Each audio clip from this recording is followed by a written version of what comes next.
Hello guys, എല്ലാവർക്കും സ്വാഗതം.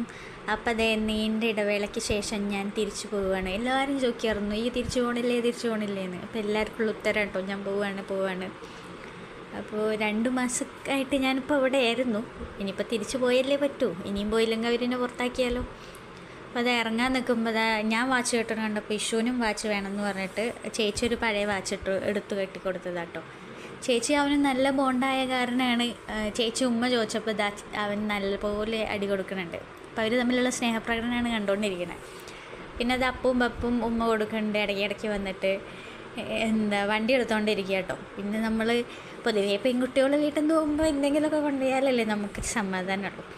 അപ്പോൾ കുറച്ച് സാധനങ്ങളൊക്കെ എടുത്തായിരുന്നു കേട്ടോ. അപ്പോൾ അവൾ അത് കാണിക്കുന്നുണ്ട്, സാധനങ്ങൾ ഇത്ര ഉള്ളോടി എന്ന് ചോദിക്കുന്നുണ്ട് കേട്ടോ. അത് കണ്ടോ സാധനം കാണിച്ചുകൊണ്ടിരിക്കണേ. ഞാൻ കുറച്ച് സാധനം കേട്ടോ കൊണ്ടുപോയിട്ടുള്ളൂ, ബാക്കിയൊക്കെ എൻ്റെ ഡ്രസ്സും കാര്യങ്ങളും. ഇവൻ്റെ തന്നെ ഉണ്ടാവും ഡയപ്പറും കാര്യങ്ങളൊക്കെ ഒത്തിരി. എന്നിട്ട് എല്ലാവരും ഉമ്മൊക്കെ കൊടുത്തോണ്ടിരിക്കുകയാണ് കേട്ടോ. ഇഷാണെങ്കിൽ പോവാൻ റെഡി ആയി കഴിഞ്ഞാൽ പിന്നെ ആരെയും തൊടാൻ പോലും സമ്മതിക്കില്ല. എന്നിട്ട് എല്ലാവർക്കും ബൈ കൊടുത്തോണ്ടിരിക്കുക. അപ്പവും പപ്പും നന്ദും മന്നമ്മയൊക്കെ അതേ കളിച്ചുകൊണ്ടിരിക്കുകയായിരുന്നു. അവർ വീണ്ടും പഴയ പോലെ കളിക്കാൻ തുടങ്ങി. ഞങ്ങളിതാ പോന്നുകൊണ്ടിരിക്കുകയാണ്. ഇഷു ആണെങ്കിൽ ഭയങ്കര മൂഡ് ഓഫാണ്. എന്ത് പറ്റിയതാണെന്നുള്ളത് നമുക്കറിയില്ല. അവിടുന്ന് പോകുന്നതിൻ്റെ ഒരു വിഷമമാണോ എന്ന് അറിയില്ല. എന്നിട്ട് പിന്നെ ATM കയറിയപ്പോൾ അവനും കൂടെ പോകണമെന്ന് പറഞ്ഞിട്ട് വാവയും കൂടെ പോയി. എന്നിട്ട് തോളിൽ കിടന്നുകൊണ്ടിരിക്കുക കേട്ടോ. നോക്കുമ്പോൾ അവിടുന്ന് പൈസ കിട്ടിയില്ല. അത് കഴിഞ്ഞിട്ട് അതേ കരിമ്പൻ ജ്യൂസ് കുടിക്കാൻ വേണ്ടിയിട്ട് ഇറങ്ങിയതായിരുന്നു. അപ്പോൾ ആ മരത്തിൽ നിറയെ കുരങ്ങന്മാരുണ്ടായിരുന്നു കേട്ടോ. അത് കണ്ടിട്ട് ഇഷു ഇങ്ങനെ നോക്കിക്കൊണ്ടിരിക്കുക, അന്തം വിട്ട് നോക്കിക്കൊണ്ടിരിക്കുക. മങ്കി എന്നൊക്കെ ഞാൻ പറഞ്ഞു കൊടുക്കുന്നുണ്ടെങ്കിലും അവന് മനസ്സിലാവുന്നുണ്ടോ എന്തോ. അവനിങ്ങനെ ചൂണ്ടിക്കാണിച്ചുകൊണ്ടിരിക്കുന്നുണ്ട് ഉണ്ടോ. എന്നിട്ട് എനിക്ക് വാങ്ങിച്ച ജ്യൂസും കൂടി അവൻ എടുത്ത് കുടിച്ചു ഗൈസ്.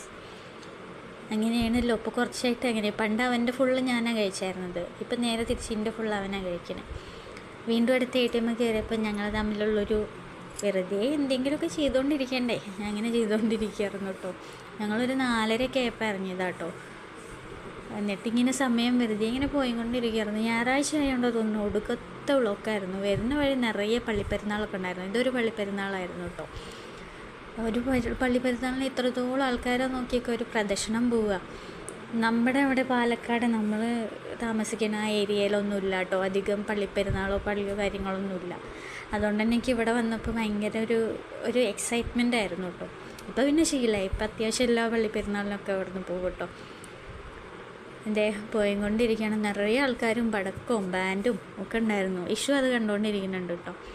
ഞാൻ പറഞ്ഞില്ലേ ഒടുക്കത്തെ ബ്ലോക്കായിരുന്നു. നമ്മൾ സാധാരണ എന്ന് വെച്ചാൽ നേരത്തെ എത്താറുള്ളതാണ്.